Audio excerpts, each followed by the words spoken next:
What's up, everybody? Today we're going to be here with Alexis Chavarria.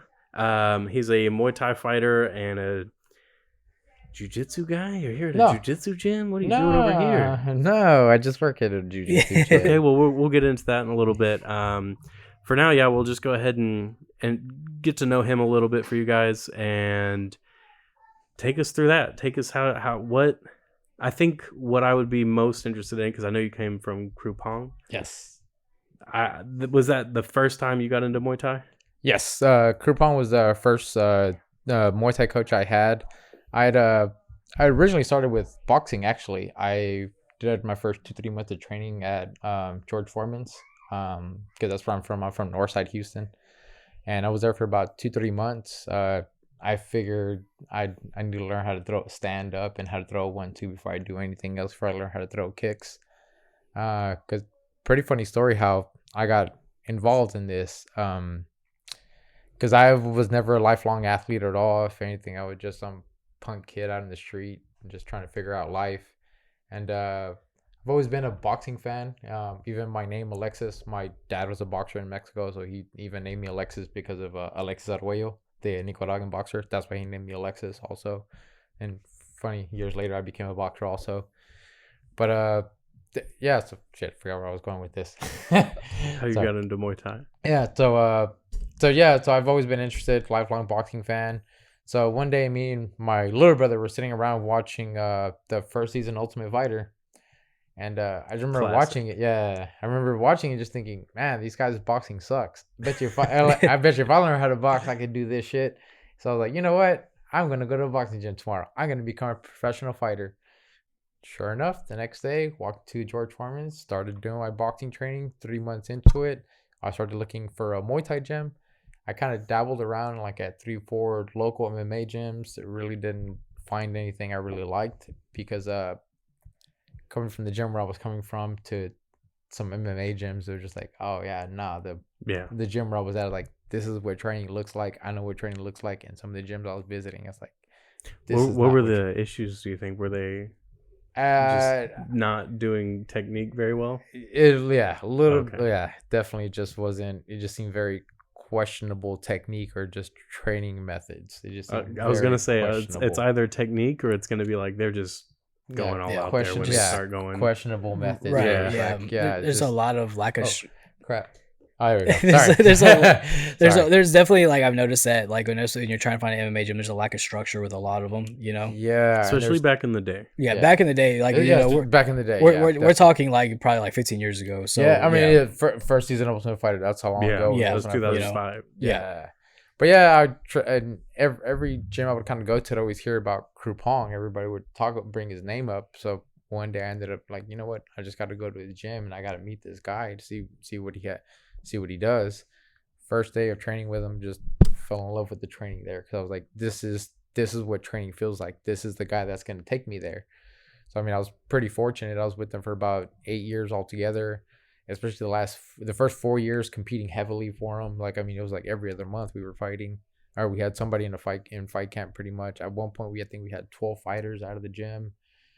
And the last 4 years I was with them, that's really when he started really breaking down, like, how to instruct, how to be a teacher, how to hold pads, and really started breaking down the technique. So he really, honestly, like, I have a lot of love for Krupong, like, just because he literally gave me the tools of what I want to do for the rest of my life. Like, for the rest of my life, I don't have to get a job anymore. I can do this for the rest of my entire life. Like, he's like a OG, OG Thai guy. He's the godfather. I mean, he's the guy that brought Muay Thai to Texas. Like, Muay Thai wouldn't exist out here if it wasn't for him. So I'm very fortunate to be the last guy that stuck around with him, because especially like the last 4 years I was with him, and I was his assistant. Like, that's how everybody would know me. They're like, oh, you're Krupong's guy. And I'm like, yeah, you're right. Like, I am his guy. I'm the guy in his shadow. I'm very gladly his underling. That's cool. Like, yeah, like, if I could be under anybody's shadow, it would be his. So definitely, like, yeah, I'm his guy. So it was very cool training with him, because I gotta admit, like, everybody I've trained with since then, the regimen has not ever been the same, man. Those Thais, they train. Yeah, I was about to say, we always say that anytime we're talking about training on our show, it's the way that Thai people train, the way that you fight or you train when you're training Muay Thai is something else. It's Yep. so intense. Yeah, we actually were just talking about that too because of Tiger Muay Thai because Yeah. Vitor Yan has a fight coming up, and we even talk about like even over Tiger Muay Thai, like their training is intense. Legit. Yeah, Oh, yeah. yeah, it's nonstop. It's Oh yeah. heavy pace, but it's also there's a lot of respect for each other whenever you go in there as well though. But it's a lot. You know, you just look at somebody like Vitor Yan. There's a reason why he fights like that. It's because he trains like that Yeah. as well. Oh yeah. Oh yeah. That's a really good. If I could definitely head out to Thailand, which would be something I would like to do, especially after this next fight, would be fun to go out there for a few months to train and fight. Yeah, that's definitely Tiger would be. There's a few gyms I'd want to go visit, but Tiger's definitely one of them. I know some of the coaches and some of the fighters out there. Yeah, Matthew Semper. He's came out here before. We sparred and trained together and everything out here. Really cool guy. Really freaking cool guy. So he's one of the kickboxing instructors out there. So shout out to Matthew. Hey, how's it going, man? So yeah, it'd be really cool. And he even told me like, man, if you ever make it out there, go to Tiger, man. We have everything you need. So I definitely would. That's definitely one visit. Anytime Valentina's in town and we're training together, her and Coach Pavel told me the same thing. Like anytime you're in Thailand, like let us know. Like we'll take you to Tiger so you can meet everybody up there. So like we know you're taken care of. So like I feel like if you went out there, you would never come back. Oh, I wouldn't. That's really the thing. I know I wouldn't come back honestly because it just the lifestyle out there. I mean, this is all I want to do. I mean, I don't do anything outside of the gym. I'm at this gym all day. I'm at another gym all afternoon. I do strength and conditioning. I'm at a gym all day. This is literally all I do. If I'm at home, I'm with my dogs. So with my dogs, that's about it. Man, you're just happy all the time. Yeah, I literally don't. Yeah, it's like I get to enjoy my time all the time. Yeah, so, which is a rare thing as well, though. You know, to be able to do what you love and be around the ones you love at the same time. Yeah, all the time. Yeah, like I see people how miserable they are getting a job and doing shit they don't want to do, and it's like, why? For money? It's like, why? Fuck that. Like the most important thing for me is time. It's like, you know how much money you have all the time. You don't know how much time you have left.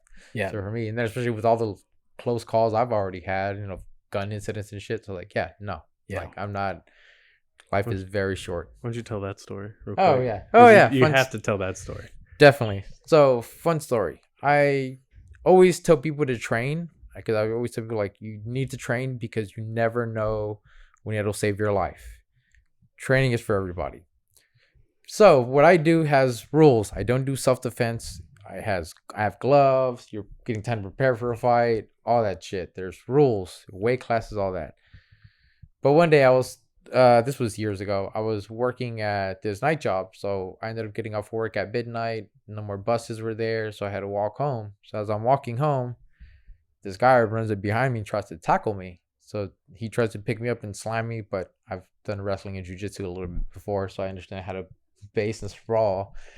So as soon as like I felt like he let go, I turned around to just grab him because he tried to grab me from behind. I turned around to see what it was, and he just shoved the gun in my face. So he literally shoved the gun in my face, and he's like, "Give me your money and your phone."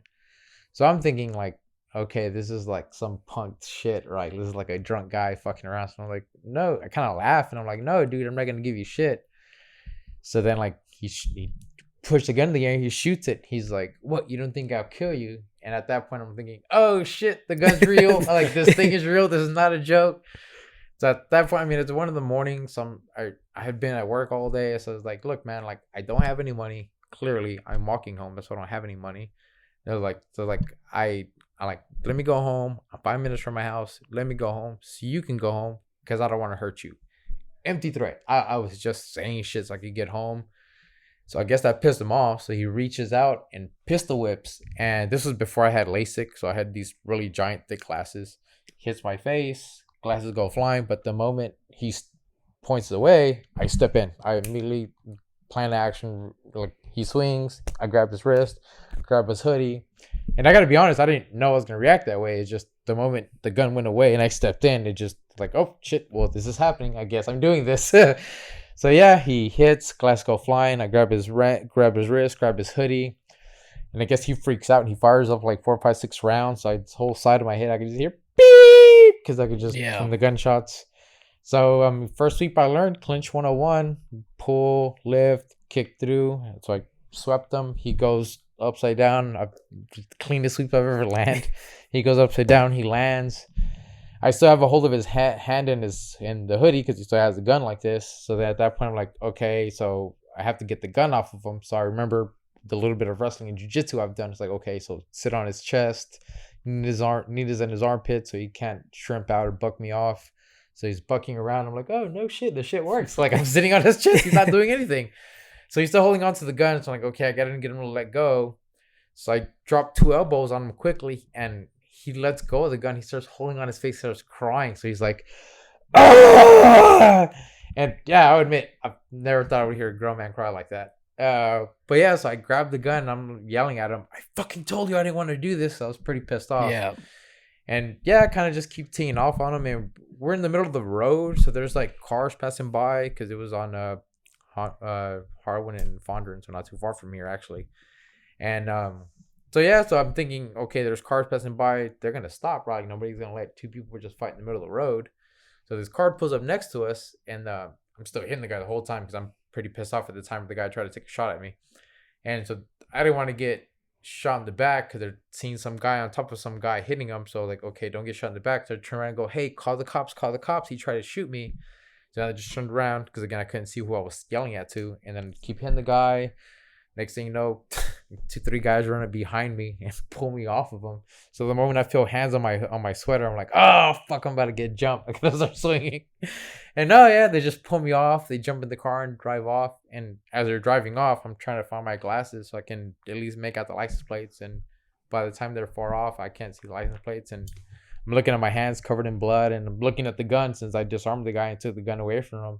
And I was watching Game of Thrones a lot during the time, so I was thinking. We're talking like, about that. Yeah. We're talking about Game of Thrones all the way up here. Yeah, the way literally, no joke. I was looking at my hands full of blood and the gun, and him just shooting at my head, and I was like, "What do we say to the god of death?" I'm like, not today, motherfucker. I got goosebumps right so, now. Yeah, so that yeah, man, when it happened, and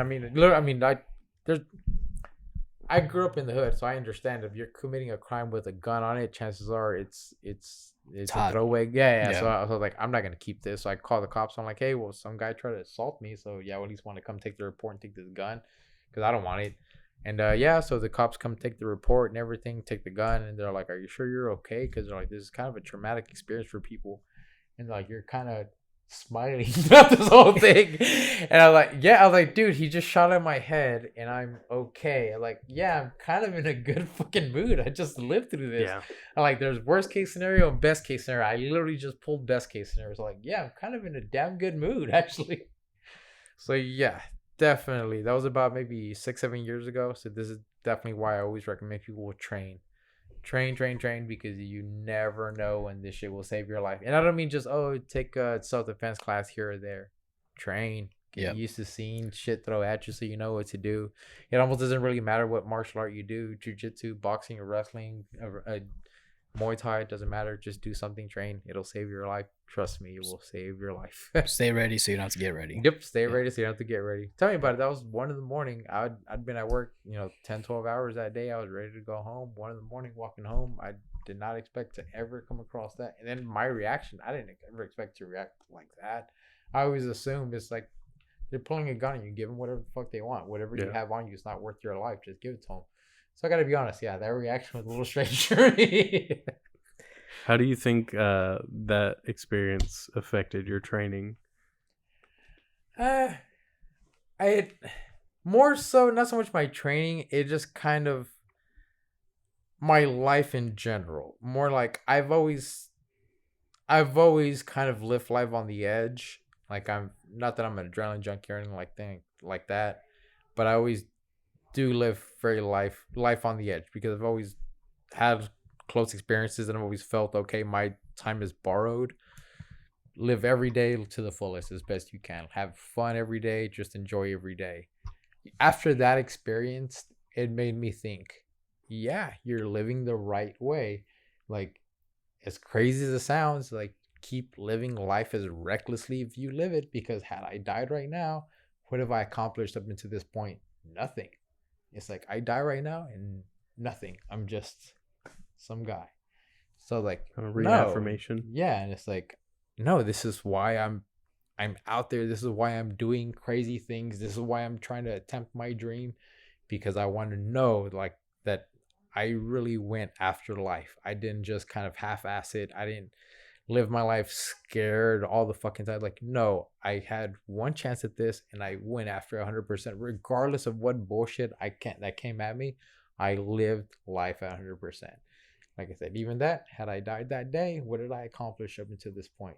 Fucking nothing. So that's what, like, no, you know what? It's like, you keep going. Just keep fucking going. You don't know when it's going to end. Just keep doing it. Because for all I know, it's like, I could go home right now and get hit by a car and that's it. So I was like, nah. Like, that just kind of reaffirmed my belief in, this isn't for anybody else. This is just for me. For me, it just told me, keep living life as reckless as you're living it. Like, life caution is to too the short. wind. Yeah, it's like caution to the wind, which is pretty awesome because that's kind of how my fighting style very much is. I throw caution to the wind. Not that I don't believe in defense. I do believe in defense, but I do believe the best defense is really strong offense. So just keep going. So that's kind of my philosophy in life. Just keep going forward. Forward, Dora. forward. Yeah. Dory from Finding Nemo. Yeah, Just keep swimming. going forward. Yeah, keep swimming. Like it's when like because even when I hear people talk about fights and fight strategies and fight breakdowns, it's like, at least for me, maybe it's me because I'm a Buffalo fighter, or they call dumb fighters, but I just think they're overthinking it. Like, swing at the guy. He's in front of you. Swing at him. Like, I don't know. Like, oh, I gotta do this. I gotta do this. You gotta swing at him. You know how to throw punches and kicks, elbows and knees. Swing. Fuck. Like, oh, what if I do this? They could do this. Like, yeah. What if? There's 1,000 what ifs? Just fucking swing. Who fucking cares? Caution to the wind, man. Life's too short to overthink about it. Oh, I should have zigged when I should have zagged. Caution to the wind. Like, talking about like strategies and fighting styles. What's one of your favorite fights to look back on? Like, so that people watching can go give them your best performance that they can look up. For my fight or fight just for your performance.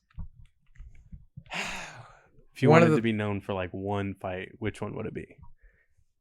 It's unfortunately it's not up on the internet anywhere. I do share little bits of clips when I get a chance, but Alexis Chavarria versus Blake Wells. It was XKO 39, I think. That fight. A little strange because in the first 30 seconds, he hit me in the back of the head and I fell forward and the ref warned him, hey, be careful, no shots to the back of the head. And then he still gives me an 8 count. And I'm even like, what the fuck? That doesn't make sense. Yeah. I was like, wait, you just warned him for hitting me in the back of the head and now you're giving me an 8 count. But whatever, it was 20 seconds into the fight. I didn't think much of it. I was like, whatever. So, but other than those first 20 seconds, the whole fight, one-sided. Literally just Lobo Feroz style 100%. All elbows and knees because that is what I'm there to do, to knee you and elbow the fuck out of you. That's all I did that fight. To the point where I'm not a showboater. I'm there for business. I'm there to hurt my opponent, period. Get as fast as a knockout as I can get. Obviously, I don't want to stay in there, hang out for too long. But that was definitely so I definitely was going in there trying to finish it. But yeah, went the whole fight, and I'm there to finish fights. But by the end of it, I was just so far ahead and comfortably ahead. I started showboating. I mean, there was point you could see the clips that I shared: knee, elbow. I'm doing the Hulk Hogan call and then elbow him right back. And I'm like, dude, I was just so in control, especially clinch wise. I was essentially clinch raping him and just destroying him in the clinch. And just by the end of the fight, I'm jumping around thinking, okay, I won this fight clearly. They called it a draw. And I'm like, what a fucking draw. But yeah, if XKO ever decides to put up that fight on the internet, definitely look that fight up. Alexis Chavarria versus Blake Wells. Have you tried to find it? Yeah. Oh, I've even messaged them to see like, hey, if I can put it on the internet, it'd be great because I kind of like that fight. That was my style all day. Elbows and knees, every elbow combination you can think of, every knee combination you can think of, like sweeps, elbows, knees, just everything you can think of in the clinch. I was pulling it off that day, and just to not be able to see video, I was like, this is terrible because that's one of the best fights I've ever had. What year was that? About 3 years ago now. 3 years ago. 4 And you years didn't ago. have someone with the phone in your corner. That's the only video we have. That's the only video we have Hey, is from something. the corner. It's something, yeah, but it's not. It's not enough. Not good enough. It's of an not angle. the camera angles they got Yeah. because they got XKO does have awesome production quality. Because the first fight I did for them, I took it like on 10 days notice. Y'all can look that fight up too. Alexis Chavarria versus Frank Ortega. Frank's a cool guy. I mean, got to take that fight in 10 days notice. And yeah, it's the same thing. I don't even. Same thing with most of my opponents now. I don't bother to look up my opponent. I don't care what style they are. I'm gonna go out there and do my thing and swing. So I kind of that's all I did. Didn't bother to look him up. Didn't know what I was up against. Didn't even know what he looked like up until the weigh-ins. And that's what I said before the fight. Like, I have 10 days to get ready for this. I'm just going to walk out there and throw elbows and knees at him. Backstage warming up, throwing elbows and knees all day. If you were looking at me crazy, like, really all he's going to do? Walking back and forth, just throwing elbows and knees. I'm like, yeah, that's all I'm going to do. Watch. Feel free to look up that fight. Alexis Chavarria versus Frank Ortega. That's all I did. Minute 45 is a knockout. I think I dropped him 3 times in that fight. All 3 drops, elbows and knees all day. So that's definitely what I plan to do in every fight. Even the fight after that, when I fought Oscar Ramirez, that was a close fucking fight, man. Because even afterwards on that one, in the interview, they keep asking him about his punching power. Like, they're like, oh, you kept hitting him, like, with everything you have. And even after, he's like, yeah, he's like, I've never hit anybody as hard as I've ever hit him. And he just looked at me and smiled and laughed. He was like, I was like, man, this guy's crazy. This fight's gonna go the distance. And so I kept wondering, like, dude, they keep bringing up his punching power. Why?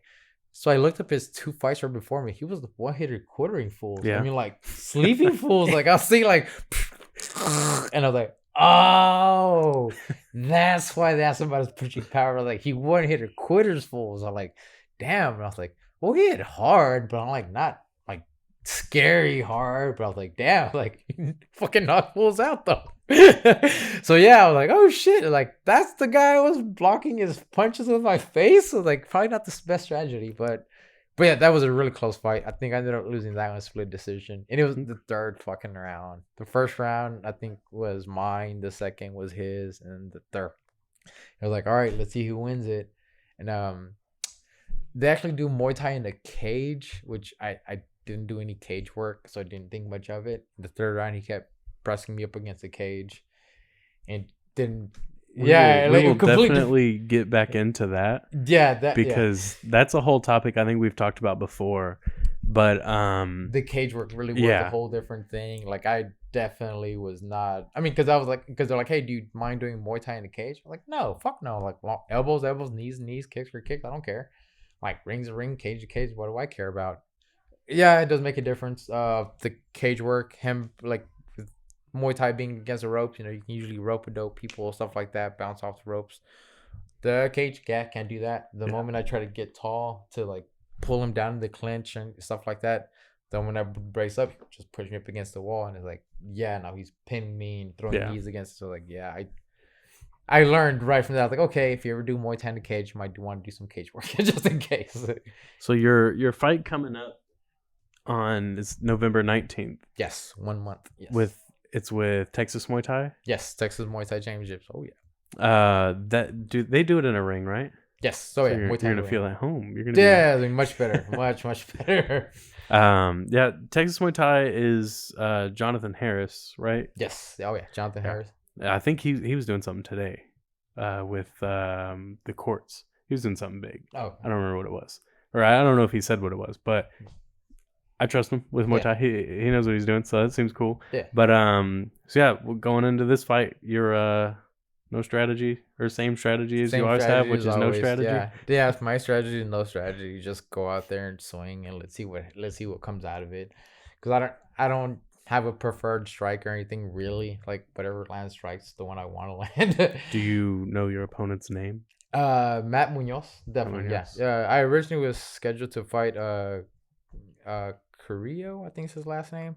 But then they asked her, like, hey, we're looking to put up this other match. Do you mind if we switch you to Matt Munoz? And I was like, yeah, sure, whatever, I don't care. Makes no difference. Yeah, and then, like, it's pretty funny because 2 hours later, when I saw them post about it, oh, number 3 ranked Mac Munoz, and I was like, oh yeah, don't tell me he's ranked. All right, like I'm just some fucking chump, and you're gonna get me to fight a ranked number 3 guy. I was like, all right, because he was like, oh, don't worry. He's like, you got this. He just won his fight by split decision. You got this, man. You're good. And I was like, dude, you don't got to tell me the fight. I'm gonna say yes regardless. It's like I don't care with it. So if you win, win, you're right. I'm definitely gonna win. When you win, yeah. What does that do for you? Do they Hopefully it bumps me up because seeing what the road to one championship is. That is the goal. It's like, please, that is the goal very much. It's like I want to get. I understand the roadmap. You know, you got to win fights locally, then fights nationally, and then start fighting internationally. The highest level I've reached so far is nationally. I was the first fighter out of Texas, first fighter out of Houston to fight professionally for Lion fights. I don't know any other Houstonian or Texans, native Houstonian or Texans that are. Never mind. Javi Zamora, that's right, out of San Antonio. He's fought for Lion fight and won, so he's a good dude out there too. But yeah, out of Houston, I don't know of any of the Houstonians that have fought for Lion fights. And I mean, it was pretty cool because same thing. Most of my fights are last minute fights. Very rarely do I get to put in a fight camp. Most of my fights are within 10-20 days notice. Jesus. The shortest fight I ever had offered was a 12-hour fight notice. And so yeah, I've taken. Stay ready, be ready. Yeah. 12 hours. And they're like, hey, can you come down here and weigh in? I was like, yeah, sure. So yeah, there you go. 12 hours notice, 2 days notice, 4 days notice, 8 days notice, 6 days notice. I've done fights and all sorts. Very rarely I get an actual fight camp. Gotta stay ready so you don't have to get ready. So the Flying Fights, like that's a national company. I mean, like they do shows all over the U.S. Hell, they've done shows in Italy and Scotland and shit before too. So that's definitely a company that was really cool to get a fight for.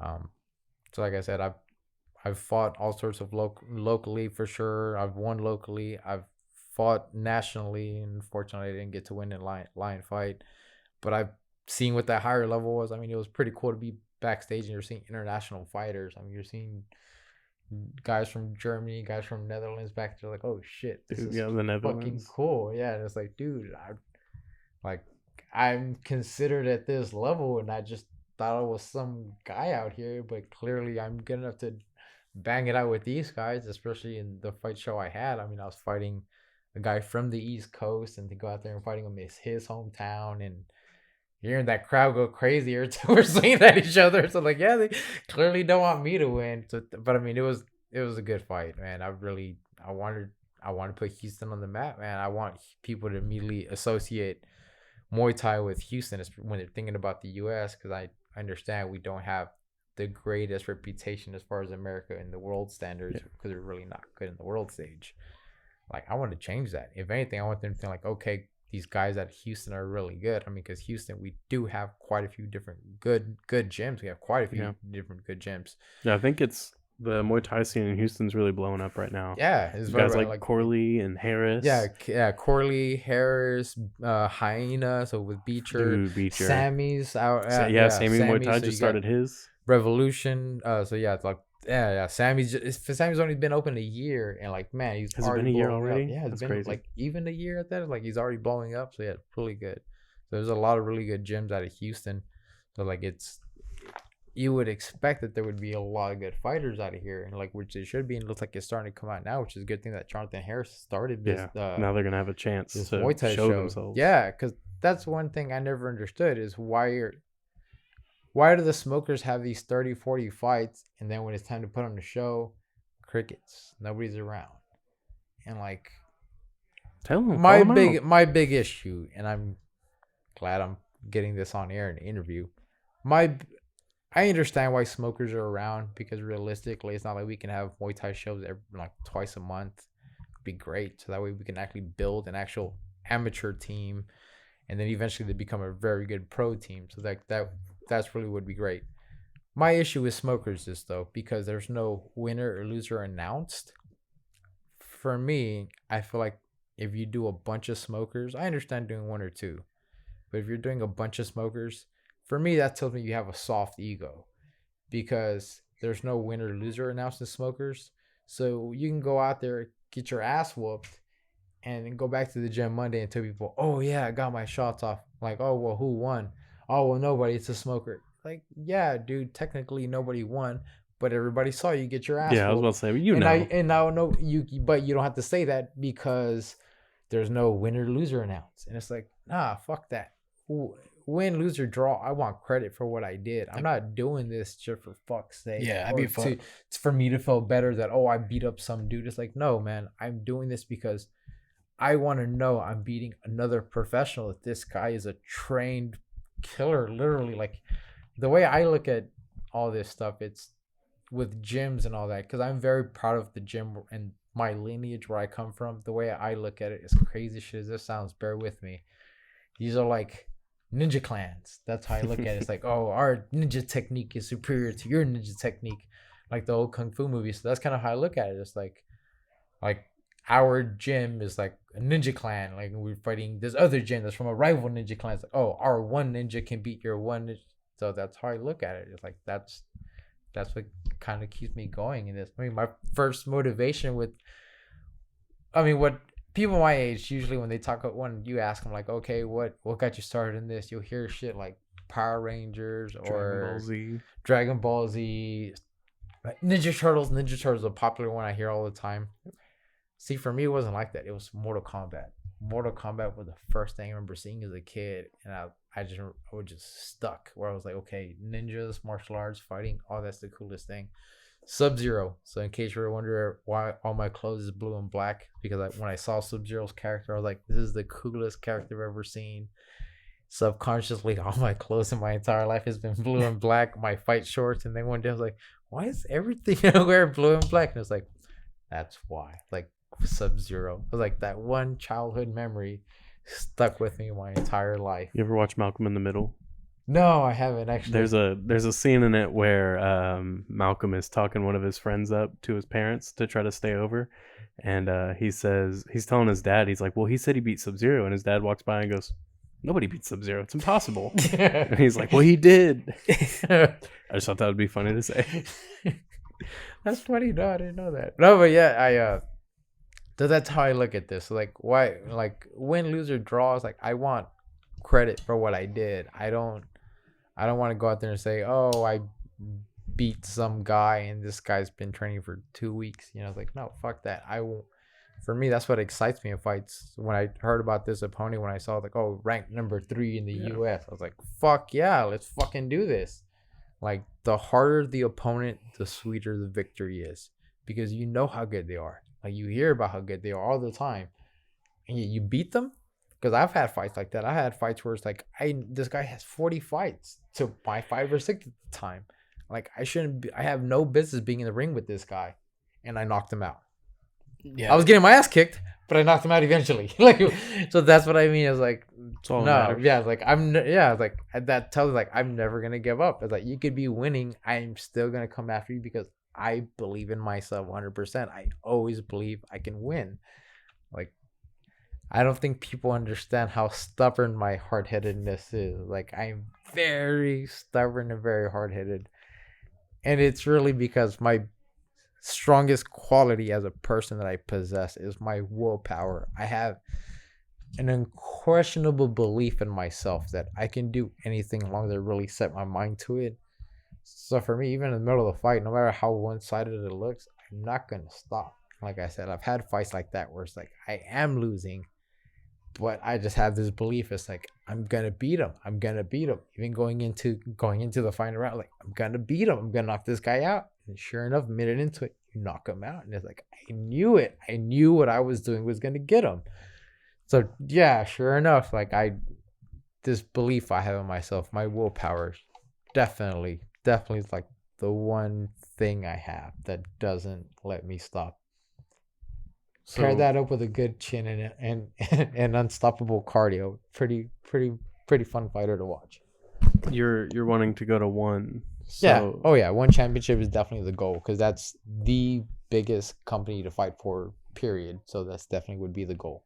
So who would you want to fight right now from one? From one? Say you get a call and it's another last minute fight, but it's with one. Damn, at my weight class. I think everybody there would kick my ass, honestly. Like, let me put it like this. I would take a fight against anybody that they would offer, even knowing if I were to get my ass kicked. I wouldn't fucking care. But like, who would you get like the most excited? Rod Tang? Probably so, honestly. Yeah.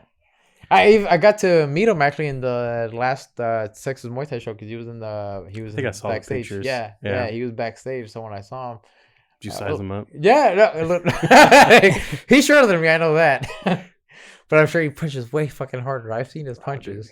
He's insane. Yeah. He's so intense. Is he as intense, like in person, just chilling? Yeah. Oh yeah. Yeah. Because I was like, hey, because the guy just like, oh hey, nice to meet you. And he's like, oh hey, hello. And then I was like, hey, do you mind if we get a picture? I was like, sorry to bother you. And he's like, give me your phone. And I was like, okay, here you go. I was like, okay. I was like, I'm not gonna tell you no. He just walks away. Yeah, he's just like, he took the selfie. He was like, okay. I was like, nice. You want to take the selfie, not me? That's fine. That's cool. Yeah, man. Yeah. I was like, oh, I'm not gonna tell you no. Fuck no. Yeah, when you were talking about gyms and like you want to prove that your gym is the best, it's such like a conqueror mentality at the same time though. Like it's like like you take the Gracies back in the day, like that's what they did. They would go in people's gyms where like we can beat you, and then they would beat the shit out of everybody there, and then they would leave, so like it's like I like that, it's like you're showing that no, we're the better of the gym, we're the better. Like we're better at everything. There's nothing you can do about it. You can try to stop us, but I'm telling you right now, we're in your home court to show you that you can. Oh yeah. And so I don't know. I like that kind of shit though. Yeah. Yeah, it's like when fighters go to like you went all the way to the East Coast to fight somebody. Like you're going to that dude's backyard. Like no, I'm gonna show you that I'm better than you. Oh yeah. Most of my fights, that's the thing, because up until recently, most of my fights had to be out of town or out of state, so you can't. That's the reason why I started even doing boxing here in Houston, just because like okay, I'm never gonna get the hometown advantage. You either win by knockout or you're gonna lose a decision. So I figured, okay, let me every now and then get the hometown advantage. So that's why I started doing at least get that feeling. Yeah, I was like, let me fight at home for once. Like, let me at least hear people cheer for me for once. You go fight out of town. Like, not that I don't mind the boos. It actually kind of makes you smile a little bit hearing people boo you. So it's kind of fun. And then especially if you knock the opponent out and the crowd is quiet. Man, that is such a good feeling. Yeah, like, I've been there before when you're just beating the shit out of some guy and like back in 2011 or 2012, one of those years, I'd won the USMTA 135-pound title. That fight, because that was a 4-man tournament. I'd won the first fight, so they're like, hey, a few hours later, you got to fight for the title in the evening. So like, bet the guy I fought in the finals, because I was the one fighter from Houston. Everybody there was from different town, different state. They're in so yeah, the guy I fought in the finals, he had like 50 people there. Like they were all wearing his shirt and stuff. It was just me and my cornerman Jason that went out there in first round because it was the title fight, banging it out, and like you could just hear the crowd going crazy because we were just swinging at each other. Second round, I could already feel where it's like, okay, I'm gonna turn it up on him, and I could kind of feel where it's like you could just feel this in the air where it's like, okay, he's hit me hard and he can't believe that I'm still standing in front of him. Second round, I start picking it up a little bit and I can feel him slowing down. By the third round, the crowd was starting to die down that second round. The third round came, crowd was silent. Like you could hear, you could hear a pin drop. It was quiet. All you could hear, because I was pretty tired by that point too. You just hear me hitting him. You just hear, like that's all you could hear. Yeah. And then so sure enough, like they announced me the winner, and like dead. Like nobody cheers, no claps, no nothing. And it's like, dude, really? Like nobody? No like, respect. Like nothing. Like no appreciative of the show. Just like, dude, I just beat the shit out of this guy. Like, why is nobody like you came to watch a fight? Like, fuck it, right? Yeah. Like, I mean, nothing. It was just quiet, and I was like, they're putting the belt on me and everything. I'm like, okay, I guess nobody wanted me to win today. That's what. So you talk about like you have a strong will to win. You have incredible, like you have unstoppable cardio. Like how hard is it to find somebody to match that? Like, I know you mentioned before you've had one fight that it was a dog fight. Y'all were going at it, but like, is it very rare for you to find something like that for somebody to actually be able to match your pace and like, okay, I can turn it up. And they can keep up with me if I try to turn it up, or you already know, like they can't keep up with me. For the most part, I don't believe people can keep up with the kind of cardio and pressure that I put on, especially because I am a pressure fighter. Like my game plan is pretty obvious. I'm going to go out there, walk forward, swing at you, apply pressure, because I don't believe most people Most people don't want that. Most people want a pretty fight. You want to score, move, win. Score, hit, move. That's the game you want to play. I get it. I get it. Hit, move. Don't get hit. What's the point? What's the point if you're gonna get brain dead by the end of this? I understand. Don't take damage. That's well and good and all for everybody else that has a life outside of this. I don't have anything outside of this. I'm going out into the fight with the expectation to die. So you think anything you're going to do is going to stop me? No, I'm going out there with the intention to die.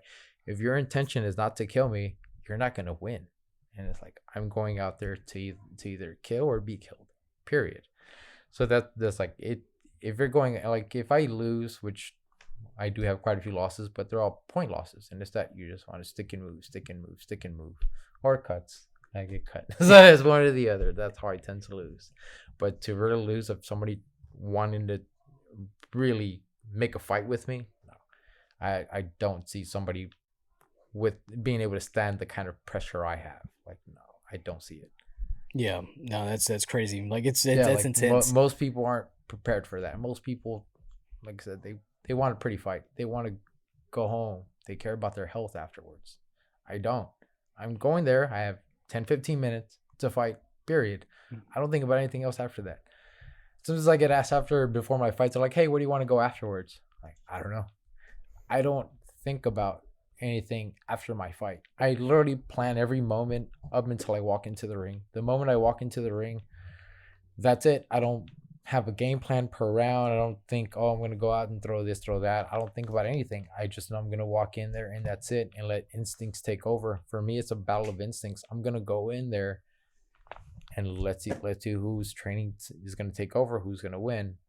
And I just always assume, like, with my willpower and my pressure and my chin, that I'm going to be the one that's going to make it out on top. Because that's the thing, like I said, I'm not going out there to make this into a pretty fight. I'm going out there to win. And win viciously, because that's the whole point. Otherwise, why am I doing this if I'm not going to make it exciting? What's your like I said, nickname? It's cool for people to go out there and win these pretty fights, like it's cool, or win these point fights. I get it. That's not me. Like, I'm not, like, I want dog fights. That's the, like, you do only live once. So, like, I want to make every fight as exciting as possible. When people talk about, like, what's their goal on this, like, to be this or to be the best, like, yeah, my goal is to be the best. But that's the issue with that statement, is because the best is an opinion. I'm realistic about my goal.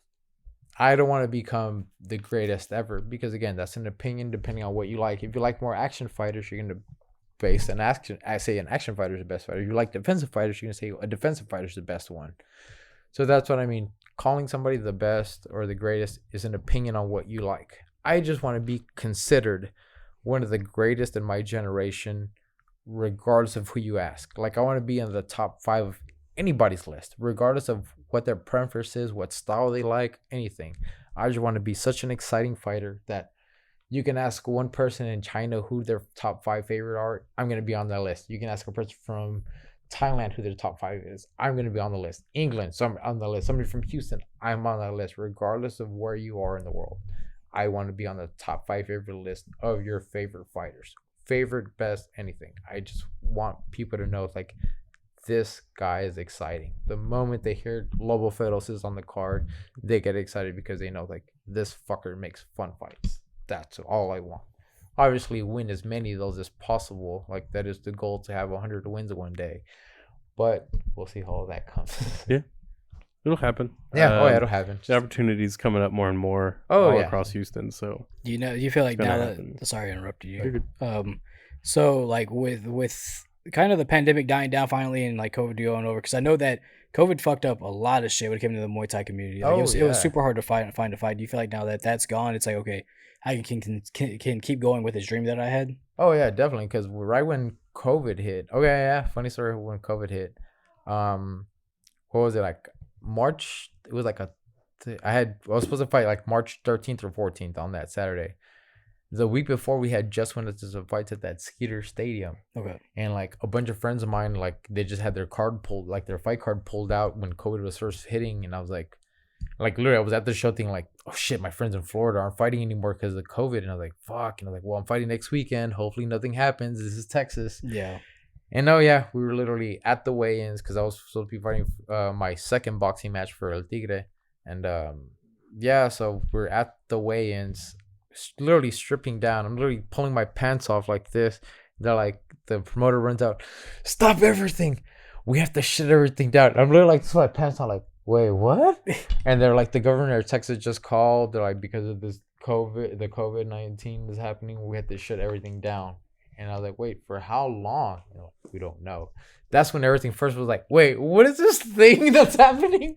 Because I knew it was happening, but I was like, wait, is this serious? And it slowly kept getting more serious. And then when the fights were canceled, I was like, okay, this affects me now. What's going on?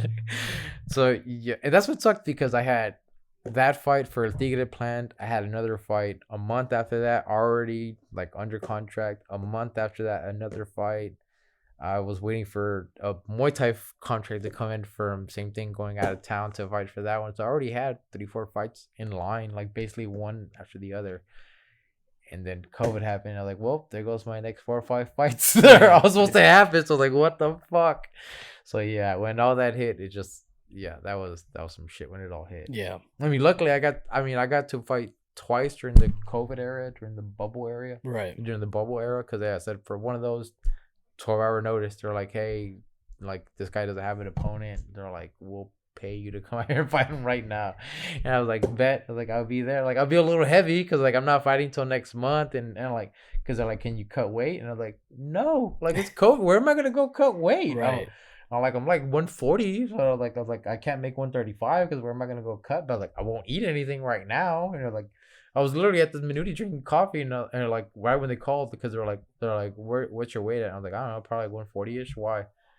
And they were like, hey, well, can you make 135 by tomorrow morning? And I was like, no. I was like, where am I gonna? I'm like, I can promise you, I'll stop. I won't eat anything or drink anything from here till then. Yeah.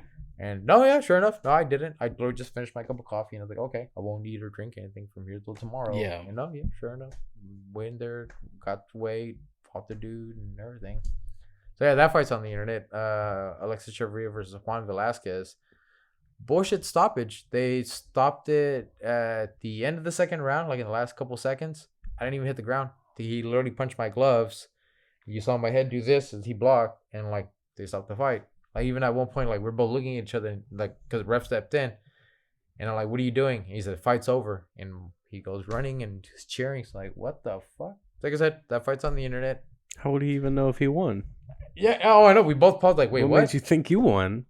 Because he's the favorite. Man. That's my issue with boxing, because boxing has an A side and a B side. Who is this with? Huh? Who is that fight with? El Tigre. I think, okay, we've seen him fight before, I believe. Yeah. Oh, yeah, no, I thought the name sounded Against- familiar. Juan yeah, Velasquez. Juan He was Velasquez. one. He He fought fought against- Julio. Yeah. Yeah. Vasquez? Right, yeah. I had Yeah. just fought him right before then. Okay. You were the okay. fight Yeah. before that. So I did the same. So the Oh, same man. shit when that guy Julio got the draw with him the first Yeah, time, beat him yeah. the first time. Yeah, that one. Yeah, that's exactly what I did to him. Walk forward, swing, body shots, uppercuts. That's what I did. And then he landed 2 shots on my gloves, and they stopped the fight. And it's like, really? It's like, Yeah, I didn't that's buckle. pretty lame. My knees didn't fold. None of that. He boom, boom. And he literally, Yeah. all right, and then the fight stopped. I'll say So if I could get a rematch against that kid, I would love to get a rematch.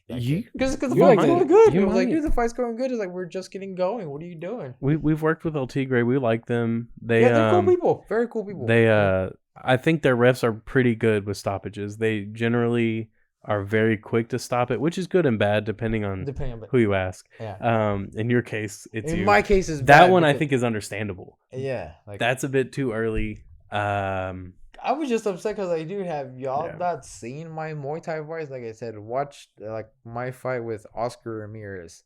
We're literally standing in front of each other and swinging on each other. I'm sure El Tigre would want to have you again. Yeah, I would go hope for it. so, I'm- 'cause, like, man, it's like I'm an entertainer. It's like from start to finish, I'm an entertainer. Even when I first started doing the Wolf Mask thing, because my boxing coach gave me that nickname. It's not a nickname I gave to myself. This is something I've been having for years. And when I first started trying to hit the bigger stages, I was like, okay, I need I need to get people's attention because like they just see me going out there. I'm just some dude with braids. Well, at the time I had long hair, so like you're just a dude with braids walking out. You have no idea how exciting my style is, though. It's like, what can I do to grab your attention? So like, all right, I'm just gonna go gimmicky with it. Like, my name is Lobo Feroz. I'm gonna go walk out there with a werewolf mask, and let's see what people say of it. I get 50-50 response. Half of the time people are like, oh damn, this is the coolest shit in the world. The other half of the time are like, oh, I hope this dumbass gets knocked out.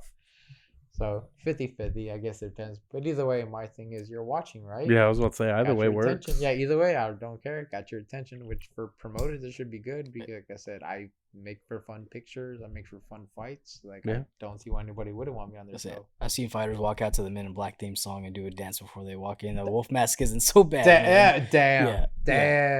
It was Nice. it was who was it? It was James Tahuna in the UFC. Like all of his guys walked out in suits and they did the Men in Black they did the Men in Black dance. Damn, and that is a cool one. Yeah, I was like, damn. So one of the things though that we had talked about when we saw you at the Fury fights for Jordan Plutine's last fight was this. You have this certain mentality when it comes to people that say, and I found this really interesting though, your take on this, but it was like the mentality of like, you know, the cage doesn't make you a different person. You know, people say like, oh, I go in the cage and I'm just a completely different person. Like, you know, I'm not even, you know what I'm saying? Yeah, because I see it a lot. Like on the fight builds up, like they're like, oh, because they'll show a fighter with his wife and his kids, and they're even talking about how nice he is. And he's like, oh, I'm not, you know, like, yeah, I'm a nice person in real life, but once I step in the ring, I'm a different animal. Once I step in the cage, like, that's just such gay shit to hear. Because like, what my nickname Lobo Feroz is not just a nickname. When I tell people all the time, I am a fucking wolf, I mean that. I'm not human. Humans are weak-minded, superstitious, all that shit. I am a wolf.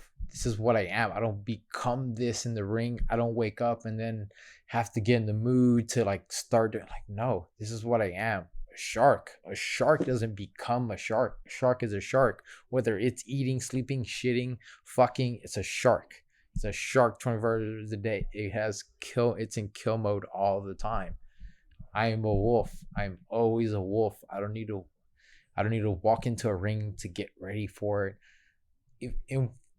Good example. One of my few fights back about 6-7 years ago, I took this boxing match in like 4 days notice. In Austin. Yeah, I had 4 days notice. I went out there with a couple friends of mine. I was like, oh, hey, let's go out there. I was with my brother and a couple friends. We were out watching the fights before mine. And I was like, oh, damn, like 4 or 5 fights out. All right, I'm going to go backstage. I'm going to go get ready.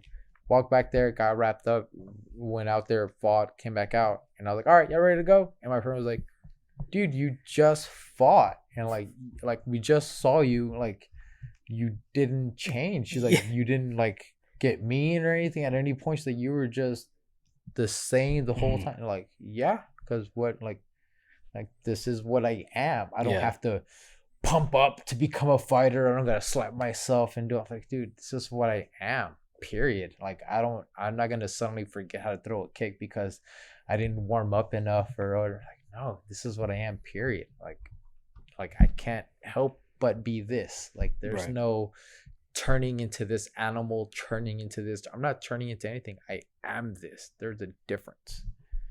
I like it. Like, it's just like, it's a very honest way of looking at things. Like, like, it's like, look, like I'm a killer inside and outside. Like, it's just the fact that I know how to control myself and be a freaking civilized person. Yeah, you know? it's like exactly. It's like I am me. I am this animal all the time. If I'm not in kill mode right now, it's because I'm a controlled animal. Like, right. That's why. Like, that's exactly why. Yeah, you hit it right on the nail there. Yeah, no, it makes sense. Like, that's why I like that though. You know, because it's honest. It's like, hey, no, like, what's the difference between the cage and the outside world? Outside world, somebody fucking tried to kill you. You've had that happen, you know? Yeah, so it's like, so what are you going to say? Man, if I was inside the cage, like, that fucker. Yeah, I would have taken that guy. It's like, yeah, what's the difference? Like, there is no difference. Like, you know, the only difference is there's a referee there, you know? Yeah. Oh, yeah. For me, elbow's an elbow, regardless of where I'm at. I'm going to swing it the same way. Exactly. So, like, one of the things, though, is, like, also, like, you talked about, like, the first time you watched The Ultimate Fighter, you're like, okay, that's what I want to do. But like knowing that you said your dad was a boxer and all like that, was something being a fighter something that you just always wanted? It just took watching something that you were actually interested in to be like, okay, that's what I want to do. Honestly, no. I had no idea. I was very lost as a kid. Like I wish I had this growing up. Like all the kids I see now training, so lucky. They're so lucky. I had a horrible upbringing, honestly. So yeah, had I had this growing up, I wouldn't have had most of the 80% of the issues I went through. I wouldn't have had I had this growing up. So a lot of the kids that are doing this now, it's like, I'll admit, I look at them and I'm like, man, they're lucky. Like they don't even understand how lucky they are because they didn't go through this shit I had to go through to put myself where I'm at now. But yeah, I wish I had something like this. My parents were illegal when they first got here. They're citizens now, obviously. But yeah, so when we first got here, I didn't know English. My parents only were Mexican, so they only knew Spanish. All we knew was Spanish. The first couple years I was in school, I was in ESL classes. I didn't know English. So yeah, it's definitely just different kind of upbringing for sure. So to be able to kind of overcome a lot of that was difficult. But so it's not like I had a guide. Like I said, I wasn't really close with my dad at all. Like it's not up until recently we started talking. But growing up, I wasn't close with him at all. He actually hated me as a kid. My mom had my older brother and my older brother to worry about, so I was always kind of off on my own. So I really didn't have any kind of guide or anything. So I wish I had this growing much younger than I did, because I didn't start doing this till I was like 18 or 19. So I was very late in the game by the time I started. I was just lucky that when I started, I got the crew Pong and I did my first Muay Thai fight with him for like 3 months of training. So that's when I did my first couple fights with him. And it was that, like, as soon as I started training with him, it was like, I found me. I wish I had this as growing up, because like it was that's I remember distinctly having that thought, like, this is me. I finally found me. I found what I'm supposed to be doing, and it's all because of him. Like, he really did. He showed me what I'm supposed to be doing for the rest of my life. Had I not learned this from him, I don't know what I would be doing, because I really had no guidance. I was just kind of fucking off, just doing being stuff. A kid, Just being a kid. And then even then, not a very good one, because I didn't have a traditional childhood like most people did. Like most people, when they're kids. Yeah, I wasn't. Like, I was 14, worrying about paying my bills, making sure I showed up to work on time. I mean, I was a geek though. I was like, nobody would expect it, because I was in top 5% top 5% of my graduating class. I could have graduated a year sooner, but I wanted to go into the senior year experience and all that. Was it worth it? No, because I got kicked out of my senior year like a month or two into it, because they found out about my situation, that I was a kid and I was living on my own. I've been pretty much renting my own place since I was 14. So at that time I was 17. I was living in some room. I was just renting apartments like legals do. And then sure enough, they called me in the office one day. They're like, hey, well, we can't get a hold of your parents. Like, well, I don't know where they're at. That's why they're off somewhere else living, and I'm over here living. Got kicked out of high school, and I was like, well, I guess I should have graduated a year sooner like I originally planned to, but I didn't, because I wanted this stupid senior experience. Yeah. So yeah, I stuck with school because I had all these plans after I graduated. I had already visited 4 or 5 colleges' campuses. I was 3 days away from taking my SATs when I got kicked out. So when all this happened, I was like pleading with them to keep me in school, because I've always been a big geek. Right. And then, so yeah, with the moment it got taken away from me, I was like, okay, well, I really don't know what to do. This was my college plans afterwards. So I was kind of just floating around. So then to suddenly... I said, watch the Ultimate Fighter and think, oh, this guy's fucking sucks. Yeah, that's what led me to this. And then honestly, like, that's how I look at it now. It's like, I did go to college. The first 4 years I was at Crew Pongs, and I was just fighting nonstop for him. That was college. Yeah. The last 4 years I was his assistant. He was teaching me how to hold pads, how to instruct, how to teach this, how to teach that, what to look for, pay attention, make sure they're doing this, make sure they're doing this, work this drill with people. Once he started teaching me that, I was like, dude, he's giving me a fucking doctorate degree, basically. Like, I've been with him for 8 years. It's like people go to medical school or like your shit internship. Yeah, so that's how I looked at it. It's like, dude, it's like this. I did go to college. It's like people go to college to learn and to do the things they want to do for the rest of their life. Like I did. This is it. Granted, it's not some great degree where I can make, you know, 100K a year or anything like that. But I can't imagine doing anything else because I can't. I've been around people that make good money and jobs that they hate, and waking up in the morning and seeing them upset about their day. Yeah, fuck that. I can't do that. I wake up happy as fuck every day, knowing I get to wake up and come here and start teaching class and then get to train afterwards for a few hours. And like, this is all I do all day. It's like, can't put a price on that, really. Yeah. Yeah. So it's definitely very fortunate just to be able to do this, though. Right. Yeah. So I'm kind of confused. So like, they really kicked you out of school knowing that like you lived on your own. Like that doesn't make it. They didn't like say, "Hey, we're gonna get you some help" or anything. Yeah. They're just like, "Hey, get the fuck out." The public education I got Texas. escorted out of school. Yep.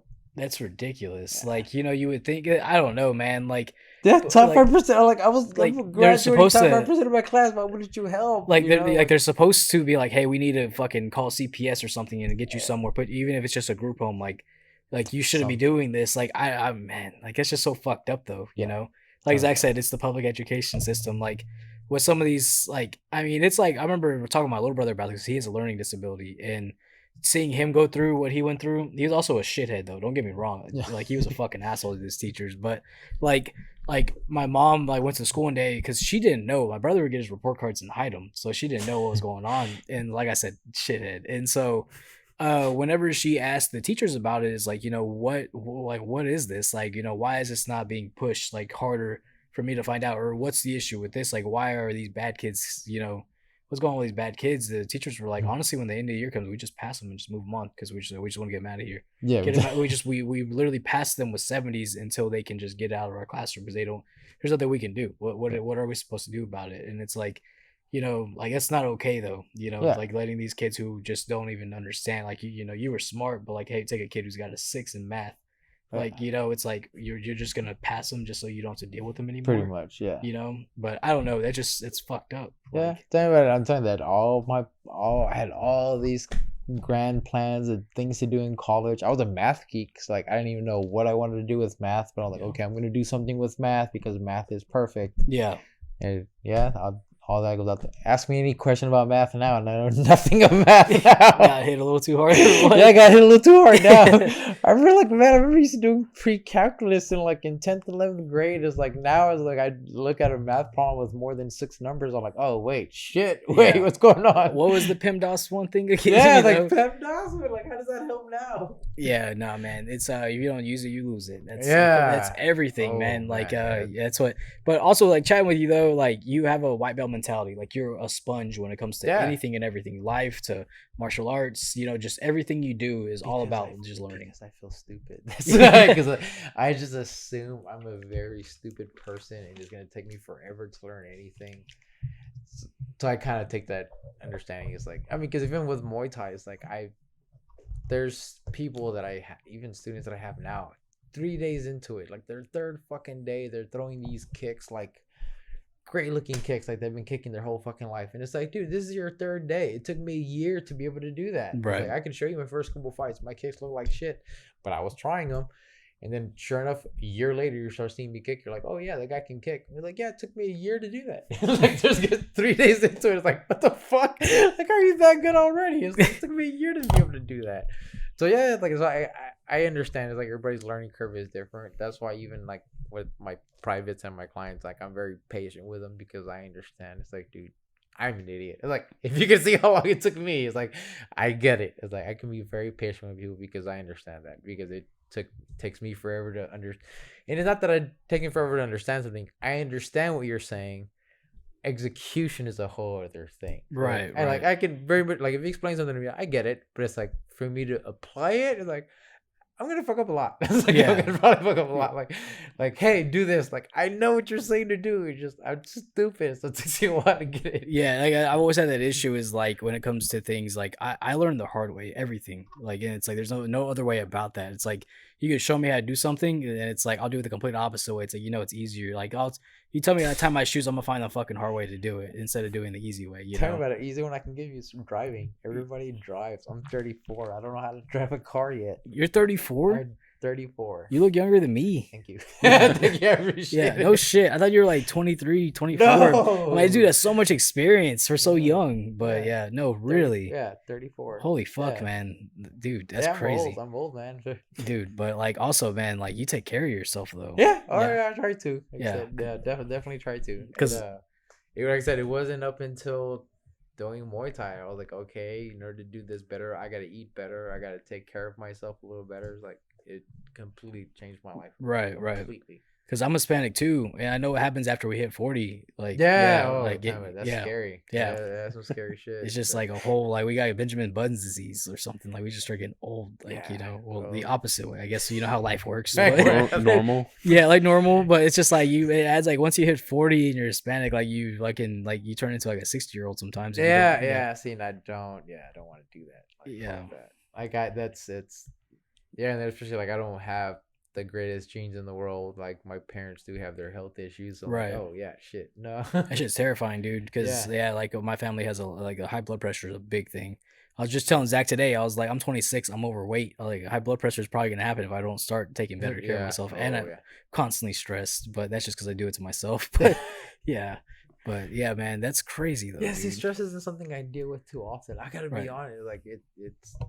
I really don't ever feel stressed. Business is kind of difficult because everything I do is like kind of a stress reliever. Right.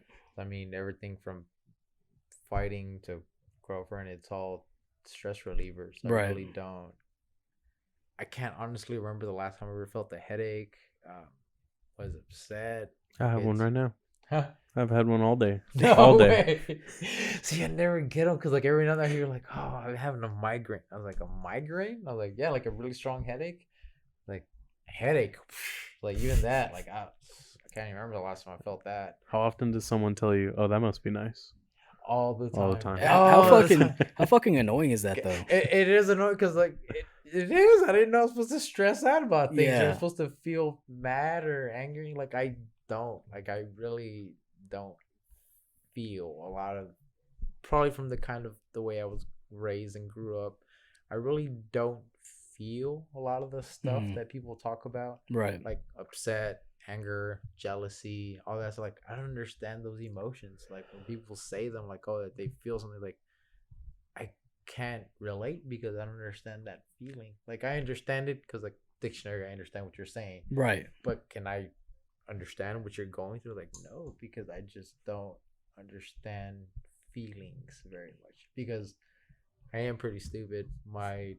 I'm pretty naive, so I'm pretty much, if it doesn't feed my happiness, I want nothing to do with it. Right. So I'm pretty quick to cut things out of my life that cause stress or discomfort or anything like that. Or if it doesn't serve any purpose for me, I just cut it off because I see no reason for it. If it works. Yeah. So, if it works for so you. I really I don't ever feel stressed. The moment I feel something, it's like, oh, this isn't working for me anymore. Just get rid of it. And then I really, like I said, I really don't have attachments to anything really. Like I can pretty much cut anyone or anything out of my life pretty quick. So it's pretty easy to just kind of like, oh, okay, I don't need to do this anymore, and I'm done. So it's very stress free for sure. I'll say that. Well, we're coming up on the end here. Oh, So just bear with me. I want to ask you, I'm going to name 4 or 5 people. yes, Tell me if you think you could beat them in a fight. gotcha. Bruce Lee, Yes, Jean-Claude Van Damme, yes. That would be sad though because I love Jean-Claude Van Damme. But yes, Big Bird. who? Big Bird? Big Bird. Sesame Street? Sesame. That's what I was like. Wait, Sesame Street? Oh, Big for Bird. sure, definitely. Yeah, He's he's a big. big. Bastard. Yeah, he's a big. It's in his bastard, name. though. Yeah, I'd have to like jump to throw any kind of face punches. I'm sure. So you Like, think 8 you could foot beat tall. him? Yeah. Oh, definitely. Okay. Low kicks. Kick the leg. You can be as big as you want. He's got a Kick the pretty leg. heavy base though, dude. Huh? He's got a pretty solid base. I can kick. Yeah, he's pretty- all What if he ass. teeps? Huh? What if he teeps? Catch the teep. It's a big foot. He's a big foot. That's a heavyweight. He is a bird. He's got talons. I have heavyweights I train with here sometimes too. Okay. Like, Sagat from Street Stick up Fighter. Street Fighter. That would be fun. That would be fun. Do you think you could win? I had to call it even. Okay. Wait, Street Fighter? The Street Fighter, the game or the actual Sagat? The game. The game. Okay. The game. Okay, that one more doable. I could probably do that. The actual Sagat, the guy Sagat, no, he would kill me. The 300 plus fights Sagat, no, Sagat would beat my ass. All right. Because So, I know he's a real, he's a real guy, right? They're like, yeah.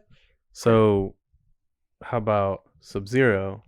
No powers, just fighting. Damn, that'd be like fighting your hero. That's kind of hard. He's But at the top of the Tower of Power. You gotta. Yeah. Same thing is like, you kind of have to though. Like you kind of have to. As much like that's the thing. No matter how much any hero you have, even if they were your weight class, you'd have to fight them at some point just to know how good you were, or at least how close you came up to them. At least, so no, you have to know. You gonna beat him? No, yeah, definitely. You gonna fatality him? Definitely would have to. Nice. You have to. You're there. You gotta You're kill him. That's the point. Wait. They say finish them. You have to. What would your fatality be? Fatality. Yeah. Oh, then that would be. You gotta do the what was it called? Release your inner animality. That's what I was animality. I was gonna say wolf and eat them, but Yeah. that's animality. Fatality. The only close thing I could think of. Elbow to the face, slice the face off, or tomahawk elbow to the top of the head, crack the skull open. Flying knee to the sternum, crack the sternum open. Because you know how in the new ones they do the thing like where the it's X-ray? The brutality. X-ray stuff. Yeah. Yeah, it's like knee to the sternum, break the sternum. Yeah. Because I've actually fought a couple friends of mine, unfortunately, in this fight world, and we're friends. We're literally warming up next to each other backstage and everything. I'm And for it. One friend of we're friends, man. Whatever. Like it's all love before and afterwards. It was just during. It was like okay, we had to fight each other. Yeah. And one of my friends actually, he had 2 belts at 140 and one at 145. He was coming down to 135 for my belt. And so we fought in a 45-second knockout. And because we were swinging, but yeah, I got him with a knee, and like I had video. You can see the video where after they called the fight off, I run up to him and try to help him stand up because we're friends, you know. So like, I even tell him, I'm sorry. The ref goes like, hey, he's not getting go. So like, yeah, it takes like 10 minutes for the nurse goes in there to check him out. We're eating afterwards, and like 2 weeks later, sends me a message. He's like, dog, that shit hurt to breathe for like 3 days. Like, I had bruising in my fucking soul. I had bruising. I was like, oh shit. And he's like, dude, I've never been hit with anything like that. So then that's like, okay, this is the way to go. I applaud that. I applaud fighting your friends. Like it's just part of the game. Y'all both want to do it. I think it'd be more fun. And now, granted, I've never done it, but that's all I spar with. But fighting with your friends seems more fun than fighting with someone you don't know. I think.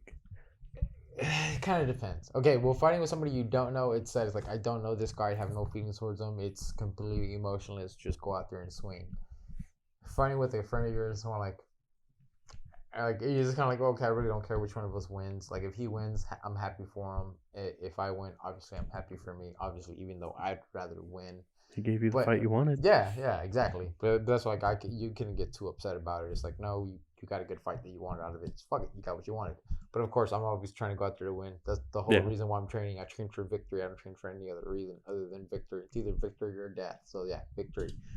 But yeah, it's fun fighting friends for sure. Like it was cool. Like there's no hard feelings, but there's times where like you go to fights and you see that people are angry or upset or doing that shoving stuff. Yeah. Like that's what I understood before under the face-offs. I don't understand. Like I admit I don't like face-offs because you're just staring at each other like we're about to make out or something. Like I really don't like it. And it's like, what did y'all want us to look at each other? And I don't like how people start shoving each other. It's like, dude, you're literally about to fight in 24 hours. Like, what's this show about? Like, yeah. For me, it's like, that's pussy shit. It's like, dude, we're literally about to fight in 24 hours. Calm the fuck down. Let's fight tomorrow. So like the whole face off shoving thing, oh, that's so annoying. But it's like, yeah, I'm not big into the face off stuff. But so we'll end it with, you got any social medias you want to throw out here? You do privates here. You do privates at boxing gyms. Let everybody know what you do. Yeah. So if you ever do look me up on my social media, Alexis Chavarria, Chavarria, for Facebook. If you want to look me up on Facebook. Instagram, Lobo Feroz, MT88, Lobo.Feroz, Chavarria.mt for Muay Thai .88. You'll see a picture with my wolf face on it, so you'll know it's me for sure. I don't know. I don't do YouTube or Snap or any of that stuff, so I don't do any of that. I can barely understand how to use Facebook and Instagram, so definitely hit me up on that. Private lessons. I do private lessons for Muay Thai, kickboxing, boxing. You can definitely come by Gracie Barra West Chase, Aslan Boxing Gym, Houston Strength. Those are all the gyms I work and train at. So Muay Thai at Gracie Barra West Chase, boxing at Aslan Boxing Gym. I do strength and conditioning at Houston Strength, so I also do private lessons there as well. So again, I definitely have quite a few different locations where I can meet people up and do clients also. And those are all three of the gyms I definitely would recommend anybody visiting. If you want to do Muay Thai or any MMA stuff, Gracie Barra West Chase, they have everything. Everybody needs to learn how to box, so Aslan Boxing is where you need to go to. Strength and conditioning, or even just a regular person, you need to take care of yourself. Strength and conditioning, work with professionals, that way they know how to take care of your body. Trying to think. Oh yeah, Texas Muay Thai Championships on next month, November 19th, with Jonathan Heron show. Bobby Peaks, the matchmaker. Make sure y'all make it out to that show. Make it out to watch my fights. My fights are fucking exciting. I've never been in a boring fight. Win, lose, or draw, my fights are fucking exciting. So I definitely recommend watch my fights. Look me up on YouTube, Alexis Chavarria versus. Just look that up. Usually some of my fights come up. So yeah, like I said, whoever XKO puts up that fight versus Blake Wells, that was a very, very fun fight. Like that was a slaughter. You got to see some of my best work. Who else have I fought that I have really good? Man, I have quite a few fun fights to watch. I should probably upload some of those because I think there's only like 5 or 6 up on YouTube. I think I have another 20 or so on my phone that are mine. We'll get you tagged in all of our posts, so make sure to follow Alexis. Definitely. Follow us. Follow all the things that we do, so that way you can follow along with his career as well. And that's that.